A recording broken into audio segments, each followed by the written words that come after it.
Langit biru cerah membentang sejauh mata memandang. Angin bertiup pelan, menyapu permukaan laut yang tenang seperti cermin. Di atas perahu motor kecil berwarna putih yang mereka sewa dari nelayan lokal, Dika duduk di ujung dek sambil mengangkat kameranya, mencoba menangkap pantulan cahaya matahari di permukaan air. Lala tertawa dari belakang, menggoda Dika karena terlalu serius mengambil gambar. Rendra, yang mengemudikan perahu, ikut tertawa sambil sesekali menoleh ke arah dua temannya. "Lihat, kata orang sini pulau-pulau di timur itu masih perawan. Nggak ada sinyal, nggak ada manusia. Serem tapi keren," seru Rendra. "Kayak kita doang yang punya dunia," sahut Lala sambil mengangkat kedua tangan, membiarkan angin memainkan rambutnya. Namun, semua tawa itu berhenti saat angin mulai berubah arah. Udara yang tadi hangat kini terasa lembab dan dingin. Langit perlahan ditutupi awan gelap. Ombak mulai bergulung, lebih tinggi dari sebelumnya. Itu awan apa ya?" tanya Dika, berdiri sambil menuding ke utara. Rendra langsung menatap langit. Ia memutar kemudi perahu, mencoba menjauh dari awan hitam yang terlihat semakin mendekat. Tapi terlambat. Angin tiba-tiba berhembus kencang, menggoyang perahu seperti mainan. Langit seolah runtuh. Petir menyambar tanpa ampun, dan hujan turun seperti air tumpah dari langit. "Pegangan! Tahan perahu!" teriak Rendra, panik. Lala menjerit saat perahu oleng ke kiri, menghantam ombak besar. Air masuk ke dalam perahu. Dika berusaha menyelamatkan kamera dan tas mereka, tapi terpeleset. Tubuhnya terbanting ke geladak. Sekejap kemudian, ombak setinggi rumah menghantam mereka dari kanan. Lala terlempar ke laut. "Lala ah!" teriak Dika, berusaha melompat mengejar. Rendra memegang erat kemudi, namun mesin perahu mendadak mati total. Dentuman petir menggelegar, memekakan telinga. Dika akhirnya meloncat ke laut menyusul Lala. Air laut dingin seperti menusuk kulit. Di tengah pusaran ombak, Dika sempat melihat tangan Lala menggapai. Ia berenang sekuat tenaga. Namun gelombang besar kembali datang dan menyeret mereka berdua ke dalam kegelapan. Segalanya menjadi hening.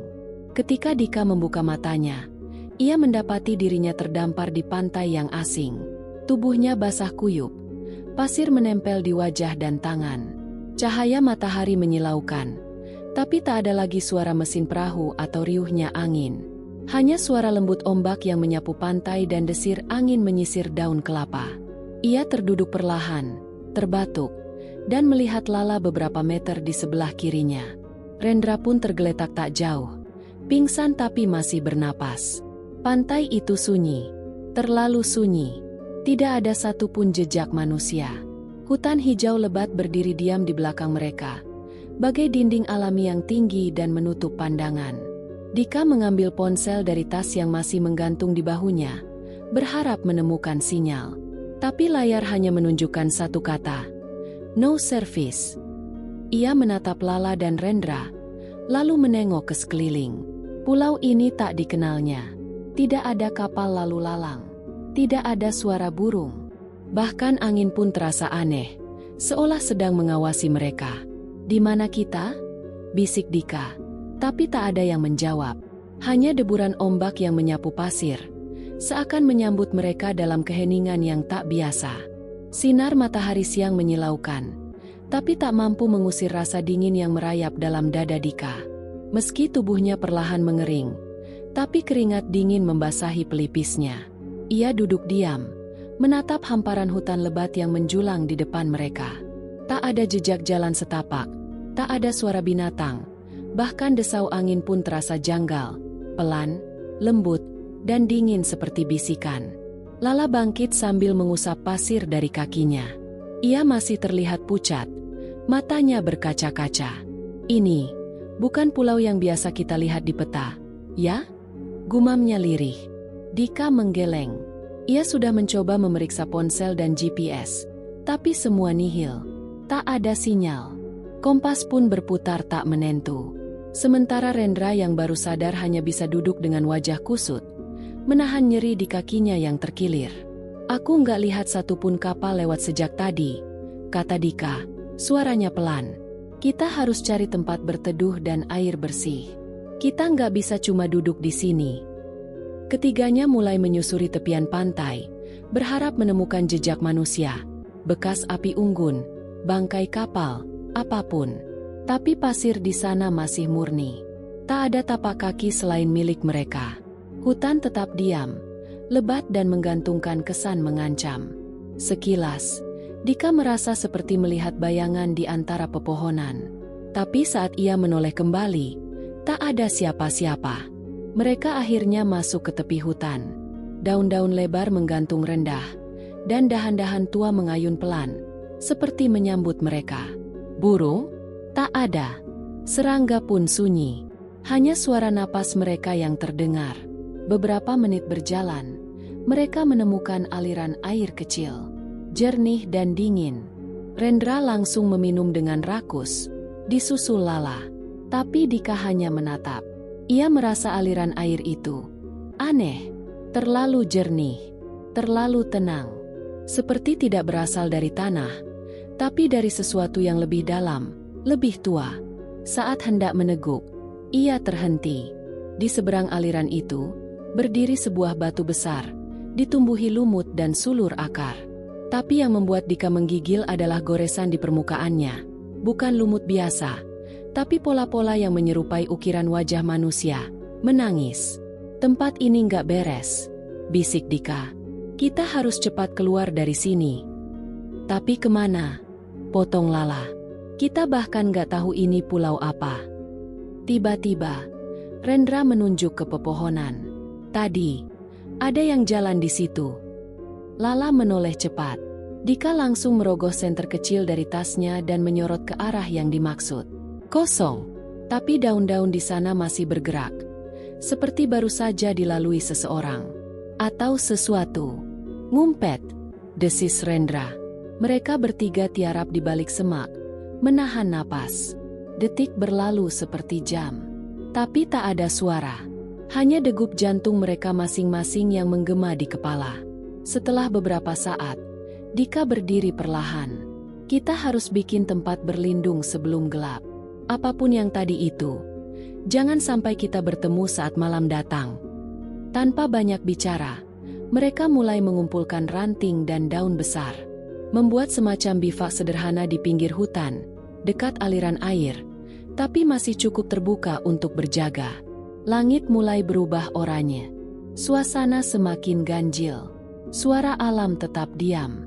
Bahkan nyamuk pun tak ada. Saat malam jatuh, mereka bertiga duduk saling membelakangi, menjaga. Tapi tak ada yang benar-benar bisa tidur. Lala terus menatap hutan, sementara Rendra menggenggam batu tajam. Dika, ia mencatat sesuatu di buku kecilnya. Pulau ini sunyi, tapi aku merasa kita sedang diperhatikan. Matahari baru saja menyembul di ufuk timur, mewarnai langit dengan semburat merah keemasan.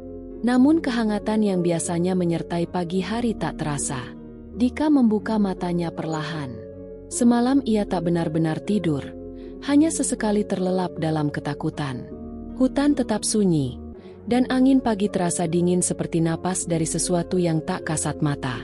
Lala? Rendra? Panggilnya pelan. Tak ada jawaban. Kedua temannya tidak berada di dalam bivak darurat yang mereka buat malam sebelumnya. Dika berdiri cepat. Jantungnya mulai berdetak kencang.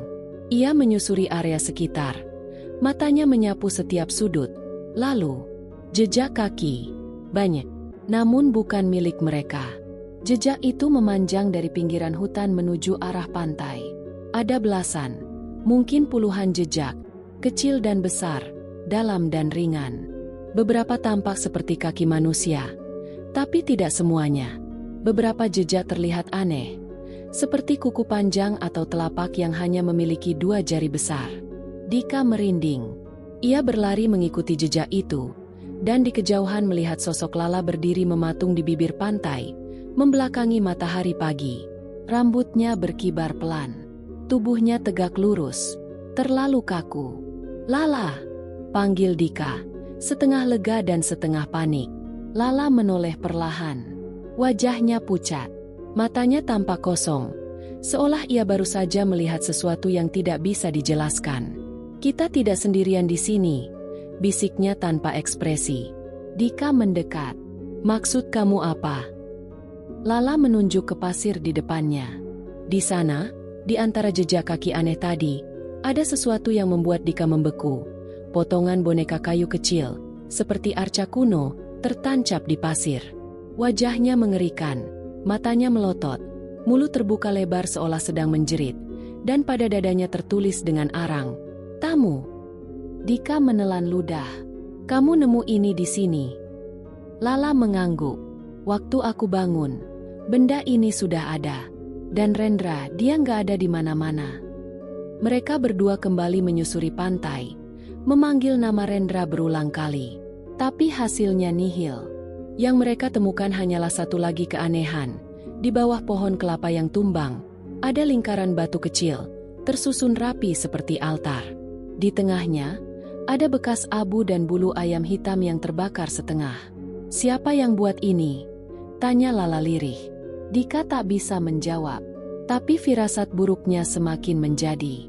Ia merasa pulau ini bukan hanya tempat yang kosong. Ada sesuatu yang tinggal di sini, sesuatu yang tak ingin diganggu. Ketika mereka hendak kembali ke bivak, angin kembali berhembus, kencang, dingin, dan membawa aroma amis seperti darah. Lala langsung menutup hidung.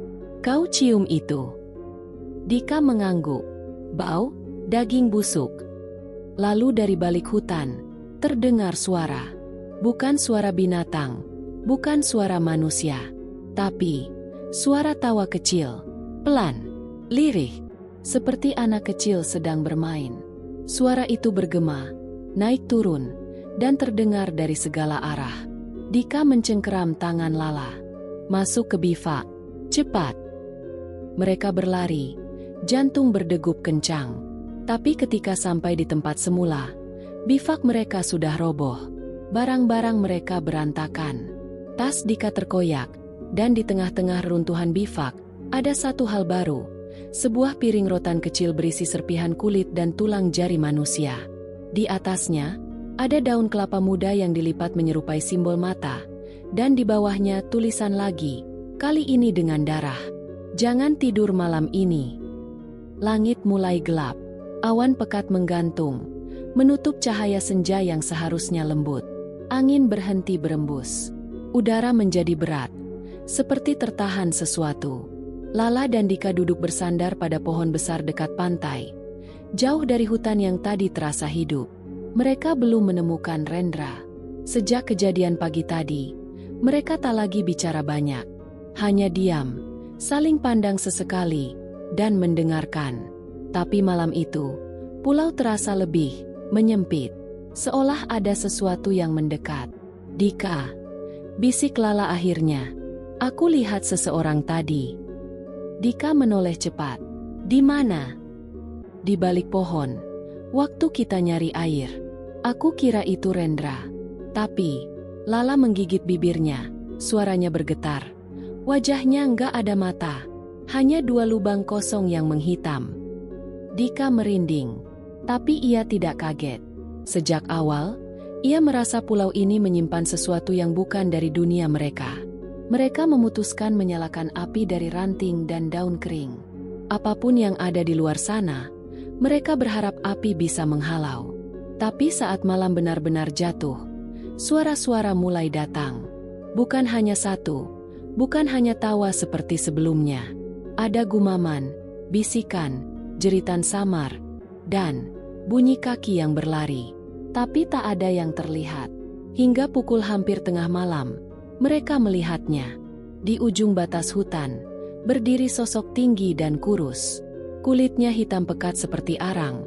Tubuhnya penuh luka terbuka yang tidak berdarah, hanya menganga. Tangannya panjang melebihi lutut, dan kepalanya miring ke satu sisi. Wajahnya, hanya mulut menganga lebar dengan deretan gigi yang terlalu rapi, terlalu banyak. Ia berdiri diam, lalu mengangkat satu tangan perlahan, menunjuk ke arah Dika dan Lala. "Jangan lari," bisik Dika cepat, menggenggam tangan Lala. Namun saat mereka mencoba mundur, sosok itu mulai melangkah. Tidak berjalan, tidak juga melayang. Ia bergeser, seperti bayangan yang membesar, melewati pohon-pohon tanpa menyentuhnya. Dan di belakangnya, muncul dua sosok lagi, lebih kecil. Salah satunya tampak seperti anak kecil, tapi kepalanya tertutup kain putih penuh bercak merah. Lala mulai gemetar hebat. Dika, kita akan mati di sini. Enggak. Dika menggertakkan gigi. Ia menyalakan batang kayu yang lebih besar, lalu mengayunkannya ke arah makhluk itu. Sosok-sosok itu berhenti, hanya menatap, lalu, perlahan, mundur masuk ke dalam kegelapan. Tanpa suara, tanpa bayangan. Tapi rasa aman itu hanya sementara. Beberapa menit kemudian, mereka menemukan tanda baru. Lingkaran api unggun mereka kini menghitam, seperti dibakar dari dalam tanah. Dan di tengahnya, terdapat potongan pakaian Rendra, kaus sobek penuh bercak darah. Dika hampir muntah. Malam itu mereka tak tidur. Tidak bisa. Setiap suara kecil membuat mereka menoleh. Setiap desir angin membuat dada terasa diremas. Dan di antara celah semak, sesekali mata-mata merah kecil menatap dari kejauhan. Selalu sepasang. Selalu menghilang begitu disorot api. Ketika fajar mulai tampak, mereka sadar akan satu hal. Pulau ini tidak mengusir mereka. Pulau ini sedang bermain-main. Dan mereka hanyalah pion-pion yang tersisa. Pagi datang tak membawa harapan. Matahari hanya tampak redup, terselip di balik kabut yang entah dari mana datangnya. Dika dan Lala berjalan menyusuri sisi pulau yang belum mereka jamah, arah timur, mengikuti aliran kecil air payau yang mereka temukan semalam. Mereka berjalan dalam diam, langkah lambat, kepala menunduk, tubuh lelah, tapi ketakutan jauh lebih kuat daripada rasa kantuk atau lapar. Lalalah yang pertama kali melihatnya. Sebuah tanah lapang berumput, dikelilingi oleh deretan pohon beringin. Di tengah lapang itu, tampak puluhan batu kecil tertancap acak, sebagian tertutup lumut, sebagian miring, dan semuanya tanpa nama. Dika ini, kayak makam, gumam Lala. Mereka mendekat perlahan. Benar, batu-batu itu adalah nisan. Tapi tak satu pun memiliki nama, hanya coretan aneh dan simbol kuno. Beberapa digores kasar seperti kuku atau pisau tajam. Di salah satu nisan, ada bekas ukiran wajah yang mengerikan, mata melotot, gigi patah-patah, dan garis air mata. Kenapa semua tanpa nama? Bisik Dika. Sebelum Lala sempat menjawab, mereka mendengar suara gemerisik. Bukan dari angin, tapi dari dalam tanah. Tanpa sadar, mereka mundur. Tapi tanah di depan mereka tiba-tiba terbelah sedikit, seperti ada yang menggeliat di bawahnya. Dari celah itu, muncul sepotong kain putih kotor, seperti kain kafan, keluar pelan, dan jatuh ke tanah. Di ujung kain itu tergantung gigi manusia, dijahit ke kain dengan benang hitam kasar. Lala menjerit, tapi suaranya tercekat. Dika menariknya menjauh. Mereka berlari keluar dari area kuburan itu. Namun saat menoleh ke belakang, mereka melihat seluruh batu nisan di lapangan itu bergetar. Beberapa bahkan seperti menggoyang tanah di sekitarnya. Seolah ada sesuatu yang sedang bangkit. Mereka tak berhenti sampai jauh dari area itu. Sampai tubuh mereka gemetar dan napas tersengal. Apa ini pulau arwah? Tanya Lala. Tempat pengasingan jiwa-jiwa buangan. Dika menggeleng, tapi dalam hatinya, ia takut itu benar. Mereka istirahat sejenak di balik batu besar di sisi tebing. Tapi rasa penasaran tetap menggerogoti. Dika membuka kembali kantung kecil yang ia temukan semalam, yang tertinggal di dekat bivak mereka. Di dalamnya, ia menemukan gulungan daun lontar dengan simbol-simbol yang tak ia kenal. Namun salah satu simbol tampak familiar. Simbol itu juga terukir di batu nisan dengan wajah menangis tadi. Dan satu hal yang membuat darah Dika seolah berhenti mengalir. Di bawah simbol itu, tertulis dengan tinta hitam memudar. Rendra. Lala menutup mulutnya. Itu artinya dia. Belum sempat mereka menyimpulkan, dari balik tebing terdengar suara langkah, berat, pelan, dan diseret. Perlahan, bayangan besar muncul dari kabut. Ramping. Tubuhnya penuh jahitan. Dan yang paling mengerikan, ia membawa sesuatu tergantung di tangan kirinya. Sebuah kepala. Kepala manusia. Wajahnya tertutup rambut. Tapi dari sisa-sisa bentuknya, Dika tahu, itu bukan kepala Rendra. Itu kepala seseorang yang wajahnya mirip dirinya. Malam kedua datang lebih cepat dari seharusnya. Matahari hanya muncul sebentar sebelum awan kelam kembali menyelimuti langit. Kabut turun lebih tebal, membuat pandangan hanya sejauh beberapa langkah. Dika dan Lala memutuskan bertahan di dalam cekungan batu dekat pantai, tempat paling terbuka dan bisa mereka awasi. Tak ada suara burung, tak ada jangkrik, hanya detak jantung mereka yang terasa terlalu keras, terlalu nyata. Mereka membuat api, tapi api kini seolah enggan menyala. Beberapa kali padam meski tidak ada angin. Rasa dingin menusuk dari segala arah, bukan karena cuaca, tapi karena mereka tahu malam ini, pulau tidak lagi bermain. Pulau ini mulai berburu. Sekitar tengah malam, Lala terbangun dari tidur ayamnya karena suara seperti batu digores. Pelan, teratur, dari arah belakang mereka. Dika dengar enggak? Bisiknya. Dika menajamkan telinga. Suara itu terus berlanjut. Seolah ada sesuatu yang menuliskan sesuatu di dinding batu, tapi dengan kuku. Mereka berdiri perlahan, lalu mengendap ke arah sumber suara. Api kecil mereka sudah padam. Kabut terlalu tebal, tapi mereka tetap mendekat. Saat kabut tersibak angin, mereka melihatnya. Seseorang, atau sesuatu, sedang mencakar dinding batu dengan jemari panjang dan kurus. Punggungnya membungkuk. Tubuhnya berselimut kain compang-camping. Dari kepalanya menjuntai rambut panjang gimbal bercampur tanah dan kerang. Tapi wajah itu seperti terbuat dari lilin. Meleleh, tak berbentuk. Dan di tempat matanya, hanya 2 lubang cekung menghitam. Dari sana menetes cairan hitam kental. Makhluk itu berbalik perlahan, memperlihatkan tulisan yang dibuatnya di dinding batu. Giliran kalian. Dika menarik tangan Lala dan berlari tanpa arah. Mereka menerobos kabut, semak, bahkan duri. Di belakang, terdengar suara tertawa kecil, seperti anak-anak, namun semakin banyak dan berlapis. Puluhan, ratusan. Lari mereka terhenti saat tiba di sebuah pantai kecil. Tapi di sanalah horor sesungguhnya menunggu. Di pantai itu berdiri 3 sosok manusia, tanpa kepala. Masing-masing membawa obor dari tulang yang menyala api biru. Api itu tak panas, tapi menyilaukan, menyorot langsung ke wajah Dika dan Lala. Tiba-tiba kepala-kepala mereka muncul bergelantungan dari langit, seperti digantung tali tak kasat mata. Mulut mereka tersenyum lebar. Matanya terbuka, tapi kosong. Lalu suara dari laut muncul. Bukan ombak, tapi bunyi denting seperti lonceng kapal. Pelan, lalu makin keras. Dari kejauhan, sebuah perahu kecil melayang di atas air, tidak menyentuh permukaan. Di atasnya berdiri seorang perempuan tua berpakaian seperti nelayan. Namun wajahnya tak tampak, hanya bayangan gelap yang tak punya fitur. Perahu itu mendekat, tapi air di sekitarnya tak beriak. Waktu seolah berhenti. Kabut berputar mengelilingi mereka, menutup langit. Dan suara perempuan itu menggema, meski mulutnya tak bergerak. Pilih satu untuk tinggal. Satu lagi boleh pulang. Dika dan Lala saling pandang. Tubuh mereka gemetar, mata berkaca. Tapi sebelum mereka menjawab, perahu itu berhenti.